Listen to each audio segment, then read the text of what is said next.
ॐ अज्ञानतिमिरान्धस्य ज्ञानञ्जनशलाकया चक्षुरुन्मीलितं येन तस्मै श्रीगुरुवे नमः।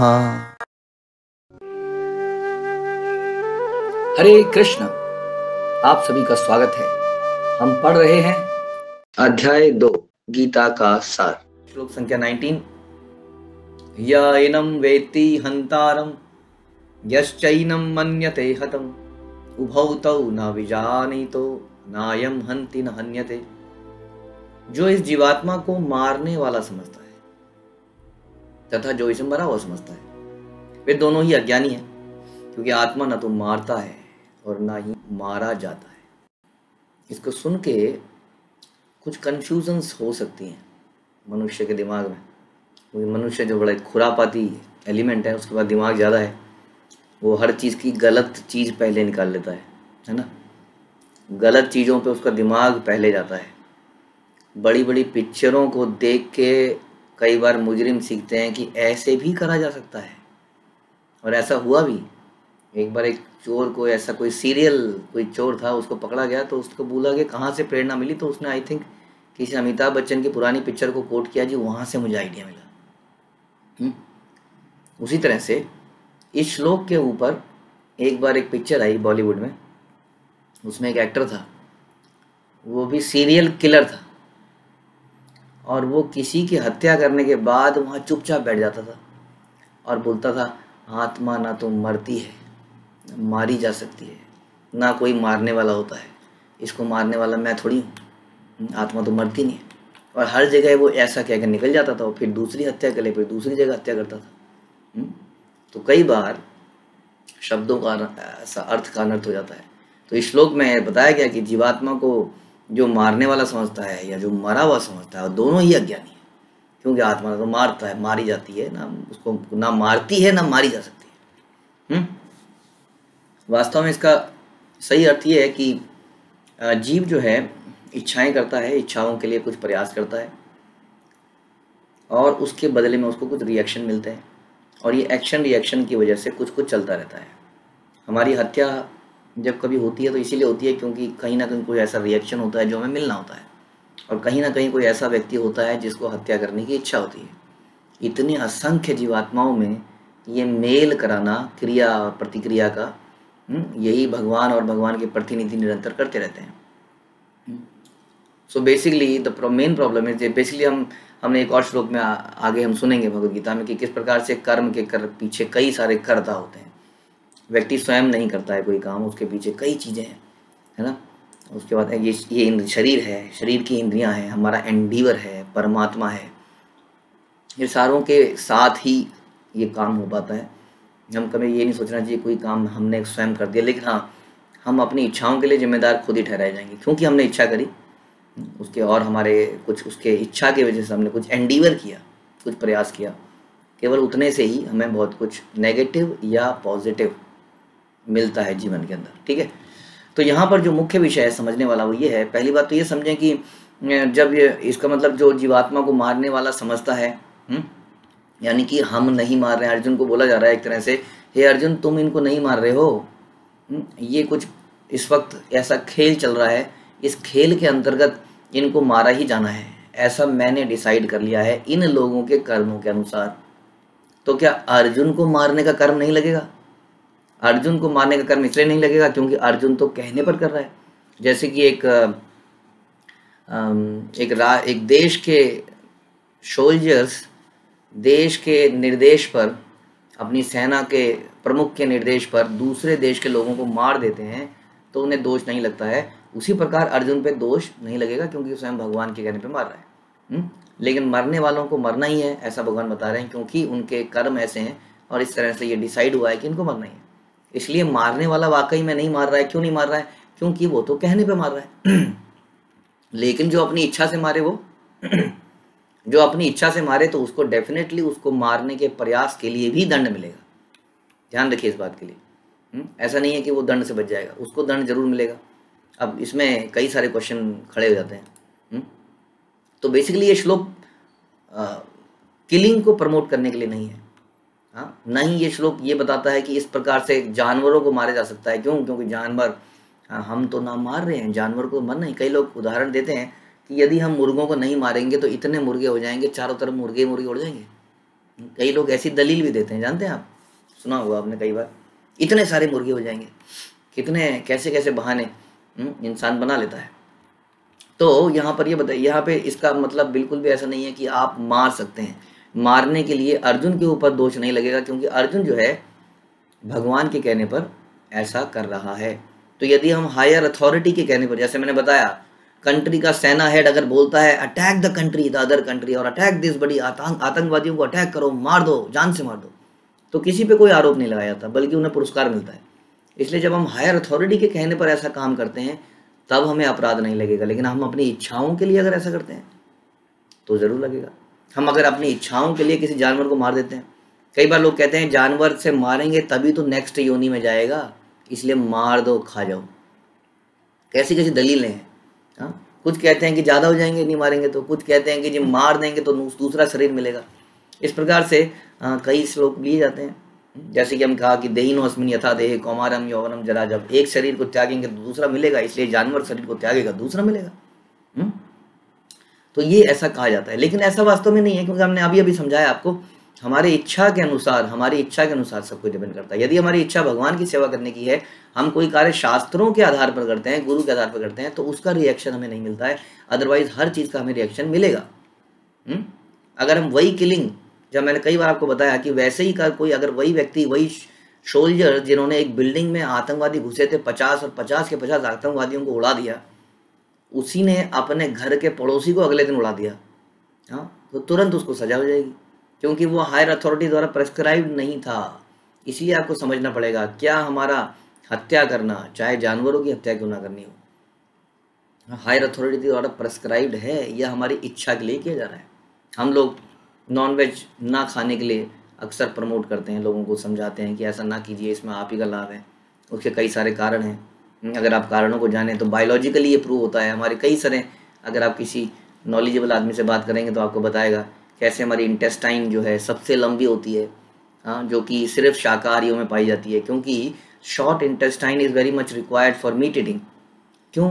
क्योंकि अदरवाइज वो आंतों के बीच में ही उसका रह जाता है, उसके अवशेष, और वहाँ पे वो क्या होता है, सड़ जाता है, टॉक्सिन पैदा कर देता है अगर वो पड़ा रह जाए तो। It must go straight.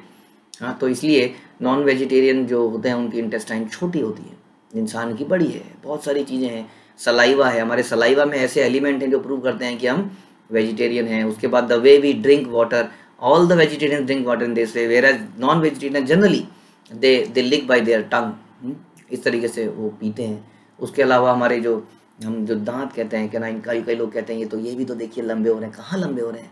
लंबे तो शेर के हैं, ज़रा देखिए कैसे हैं, फाड़ने के लिए। हम लोग तो कुकर में सीटियाँ मार मार के, 50 सीटियाँ मार के मीट को पका ही दोगे। मीट को क्या, किसी भी चीज़, पत्थर को पका दोगे आप लोग तो उसको पका के उसको तो खा ही जाओगे, फिर तो हजम हो ही जाएगा वो तो। लेकिन शेर तो ऐसा नहीं है कि वो पकाता है। हमारे पहले चमड़ी उधेड़ी जाए, बाल निकाले जाएं, चमड़ी उधेड़ी जाए, बोन्स हटाई जाए, साफ किया जाए, फिर जाके पकाया जाए, ऐसे तो नहीं खाता शेर, है ना। तो एक तो यही कारण है कि बायोलॉजिकली हमें बाय नेचुरली बॉडी वेजिटेरियन के लिए बनी है। दूसरे उसके आधार पर हम कहते हैं कि कॉन्शियसनेस जो है, चेतना, हम अभी चेतना की बात कर रहे थे एक दो दिन पहले, आत्मा की पहचान चेतना के आधार पर करी जाती है। जो चेतना है वो जितना इस साइकिल के अंदर 84 लाख के योनियों के ऊपर जितना ऊपर जाएंगे उतनी चेतना विकसित होगी ज़्यादा। जितनी ज़्यादा चेतना विकसित होगी इसका मतलब उतने ज़्यादा इमोशंस, इसका मतलब उतने ज़्यादा पेन सेपरेशन की। तो अभी कोई गाय का बछड़ा मर जाता है तो आप जानते हैं गाय दूध नहीं देती है। कुत्ता देखिए, कुत्ता कई बार कारों के पीछे, स्कूटरों के पीछे भागता है। लोग कहते हैं क्या, लोगों का मन करता है एक लात मारो इस कुत्ते के, क्या बिगाड़ा मैंने इसका, मैं तो जा रहा था। नहीं, बिगाड़ा आपने नहीं है, किसी ना किसी संबंधी को कार से कुचल दिया गया है कुत्ते के, जिसके कारण उनके अंदर नफरत है स्कूटरों से, इन कारों से, वो पीछे भागते हैं। कई बार उसमें दबने का भी चांस हो जाता है उनका, लेकिन नफरत है। अभी कोई चिड़िया भी अगर मर जाती है तो आप देखेंगे उसके जो माँ है उसके आसपास घूमती रहेगी, बहुत देर तक घूमती रहेगी, उसको उठाने का प्रयास करेगी। तो ये इमोशंस है। जितना हम नीचे जाएंगे इस साइकिल के अंदर, इंसेक्ट्स के अंदर जाएंगे, वहाँ हम ये अटैचमेंट नहीं देखेंगे। एक कीड़ा, छोटा सा कीड़ा मर जाएगा, कभी ऐसा नहीं होगा कि उसका बाप कीड़ा आएगा और कहेगा आई वॉन्ट, कहाँ चला गया तू, हाँ मेरे बेटे कहाँ चला गया तू। लेकिन गाय के अंदर, गाय उसको चाटेगी, आप देखेंगे गाय चाटती रहेगी उसको, बहुत देर तक चाटेगी, हाँ, मृत शरीर को भी। तो कहने का मतलब है इंसान जो है उसके अंदर हायर कॉन्शियसनेस होती है, और इसलिए उसको, उसकी एक जिम्मेदारी बनती है कि वो सेंसिटिव रहे, ज़्यादा सेंसिटिव रहे। उसके जो प्रसन्नता के विषय हैं वो ज़्यादा ऊंचे लेवल के होते हैं।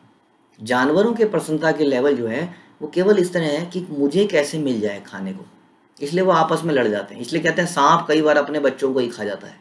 ऐसे कितने योनियों में हम देखते हैं कि शेरनी के बारे में भी फेमस है कि जब बिल्कुल भूखी होती है तो बच्चे ही खा जाती है। तो ऐसा हम देखने को मिलते हैं। लेकिन मनुष्य का जो इंद्रिय तृप्ति के भी जो विषय हैं कम से कम हायर होने चाहिए आनंद प्राप्त करने के। ऐसा कहा जाता है कि जॉय इज इन गिविंग, देने में जॉय है, आनंद है देने में, लेने में आनंद नहीं है। लेकिन ये केवल मनुष्य समझ सकता है क्योंकि उसकी कॉन्शियसनेस ज़्यादा है। इसलिए मनुष्य को क्या करना चाहिए, मनुष्य को सेंसिटिव होना चाहिए, उसको संसार में ऐसा रहना चाहिए कि कम से कम नुकसान पहुंचाए अपने आसपास वाले लोगों को, चाहे वो मनुष्य हो चाहे वो जानवर हो, कम से कम लीस्ट बॉदरेंस टू द एनवायरनमेंट। लेकिन हम थोड़ा डिफरेंट तरीके से जी रहे हैं आजकल। हम किसी चीज़ की परवाह नहीं करते, पेड़ों की, पौधों की, पहाड़ों की, जीव जंतुओं की। हम भी जानवर की तरह रह रहे हैं कि जस्ट थिंक अबाउट टुडे, खाओ पियो और एंजॉय करो। एक बार क्या होता है, भगवान विष्णु जो है राक्षसों को, असुरों को और देवताओं को अपने घर में बुलाते हैं लंच पे, उनकी परीक्षा लेने के लिए, ये पॉइंट साबित करने के लिए जो अभी हम समझा रहे थे। तो वो दोनों को बुलाते हैं लंच पे, सब लोग आ जाते हैं जी, असुर और देवता आ गए जी। असुरों के लिए अलग जगह रखी गई, नहीं तो वहीं का वहीं अभी हो जाता संग्राम। तो उनको अलग रखा गया, इनको अलग रखा गया। बहुत ही सुंदर लंच प्रसाद की व्यवस्था करी गई, बहुत तरह की डिश, एक वहाँ नज़र ख़त्म नहीं हो रही थी। भगवान विष्णु हैं, लक्ष्मी के पति हैं, लेकिन भगवान ने कहा एक कंडीशन है, अब सब यहाँ लाइन बना के खड़े जाओ। हाँ, सब ने कहा सारी कंडीशन मंजूर है, ये खाना मिल जाए बस एक बार। तो भगवान ने क्या करा, एक इतनी लंबी लकड़ी थी, इतनी लंबी लकड़ी के कई सारे टुकड़े थे। तो इधर से देवता लाइन पे खड़े थे, इधर असुर खड़े थे, सभी के हाथों में वो लकड़ी बांध दी गई। जैसे माना ये हाथ है, इस हाथ में ऐसे लकड़ी बांध दी गई। अब ये हाथ मुड़ नहीं सकता है क्योंकि लकड़ी लग गई यहाँ पर। तो सभी के दोनों हाथों में लकड़ी बांध दी गई और अपने अपने रूम्स में भेज दिया गया जहाँ पे अनंत लेवल पे खाना पड़ा था। अब बोला गया जी चलिए जी, महाप्रसाद है गोविंद खाइए। तो भगवान पहले असुरों के खेमे में जब गए, आप जानते हैं अब खाने के लिए तो हाथ मोड़ना ही पड़ेगा, कैसे खाएंगे आप, मतलब। तो जब भगवान वहाँ गए तो अजीब ही सीन था। पहले तो लोग किसी तरह से अपने हाथ को टेढ़ा मेढ़ा करके ऊपर नीचे पलट के हुए, इतनी अंदर से खुशबू और भूख और देख के बस लपोर से हाथ में भरा और खाएं कैसे उसको। अब इस चक्कर में क्या हुआ, जब उन्होंने हाथ ऐसे ऐसे करके कोशिश कर रहे थे तो दूसरे के थोबड़े में जाके लगा और सारा खाना उसके ऊपर। उसने अपना हाथ इसके थोबड़े में मारा। थोड़ी देर में वहाँ घमासान युद्ध हो गया और असुर आपस में लड़ने लगे, एक दूसरे को समाप्त करने लगे। तो भगवान समझ गए क्या कॉन्शियसनेस है लेवल की। अब भगवान देवताओं के पास गए, वहां बड़ी शांति थी और सब लोग बड़े आराम से प्रसाद पा रहे थे। आप जानते हैं कैसे पा रहे थे? उन्होंने क्या किया, उन्होंने ऐसे हाथ से उठाया और सामने आमने सामने बैठ गए। मैंने आपको खिलाया और आपने मुझे खिलाया। कितनी आसानी से उन्होंने पूरा प्रसाद पा लिया। हाथ सीधा ही है, सीधे हाथ से दूसरे को तो खिला सकते हो ना, और वो हमें खिला सकता है। तो इस प्रकार से भगवान ने ये तथ्य साबित किया कि जॉय इज इन गिविंग। यदि हमारा देने का नेचर होता है ना, तभी तो ऐसा आइडिया आएगा कि चल यार मैं तो नहीं खा पा रहा हूँ, मैंने बहुत कोशिश कर ली, तो तू खा। उसने कहा नहीं नहीं यार तू भी खा, दोनों ने खा लिया। तो ये कॉन्शियसनेस केवल हायर कॉन्शियसनेस है। असुरों में, जानवर जैसे लोगों में केवल they just want to enjoy the life. खुद कैसे एंजॉय करें जल्दी से जल्दी। हाँ, तो ये जो टेंडेंसी है ये हमें मजबूर करती है। इस आज जो हमारा चर्चा हम कर रहे थे कि किस प्रकार से हमें संसार में सबको लीस्ट बॉदर करके रहना चाहिए। हाँ, तो इस प्रकार से हमें दूसरे जंतुओं को परेशान नहीं करना चाहिए। हम जानते हैं कि हमारी बॉडी किसके लिए बनी है, कैसी बनी है। उसके अलावा यदि हम प्लांट्स को भी खा जाते हैं तो वो भी कहीं ना कहीं किलिंग तो है ही। हाँ, इसके लिए हम जानते हैं हम कोई भी चीज़ तब तक नहीं खाते हैं जब तक भगवान उसको सैंक्शन ना कर दें। हाँ, और भगवान अगर मारने को भी सैंक्शन करते हैं अर्जुन को तो पाप नहीं लगता, हम ये भी जानते हैं। इस प्रकार यदि भगवान हमारी किलिंग को सैंक्शन कर दें तो हम पेट भर सकते हैं, लेकिन भगवान कैसे सैंक्शन करेंगे? तो भगवान बोलते हैं पत्रम पुष्पम फलम तोयम, यदि तुम मुझे भेंट करोगे तो मैं एक्सेप्ट कर लूँगा।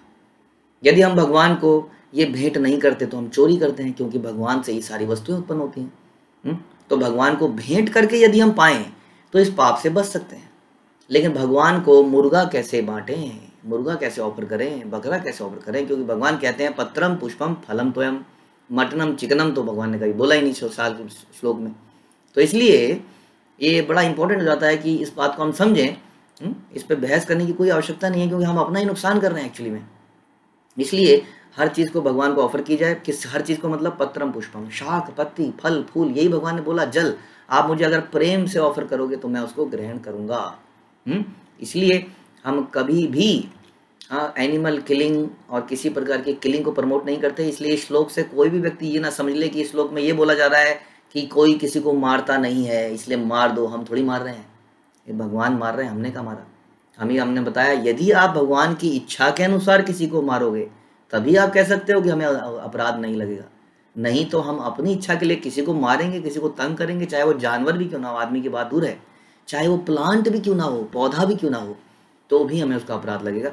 इसलिए उस पौधे को भी भगवान को ऑफर कीजिए और बाकी चीज़ें खाना बंद कर सकते हैं। हम धीरे धीरे इसका प्रयास करें और इस श्लोक का असली मतलब समझें कि जो भी किया जाए भगवान की प्रसन्नता के लिए किया जाए। अर्जुन को यही समझा रहे हैं, तू मेरी प्रसन्नता के लिए मारेगा इसलिए डोंट वरी, पहली बात तो तेरे को पाप नहीं लगेगा, और जो मरेगा वो भी उच्च गति को जाएगा, क्योंकि वो इस क्षत्रिय धर्म का पालन करते हुए जा रहा है, पहली बात। दूसरी बात, इस युद्ध में मैं स्वयं खड़ा हूँ। इन दोनों कारणों से उसका कभी नुकसान होगा ही नहीं। इसलिए हे अर्जुन युद्ध करो। भगवद गीता की जय। श्रील प्रभुपाद की जय।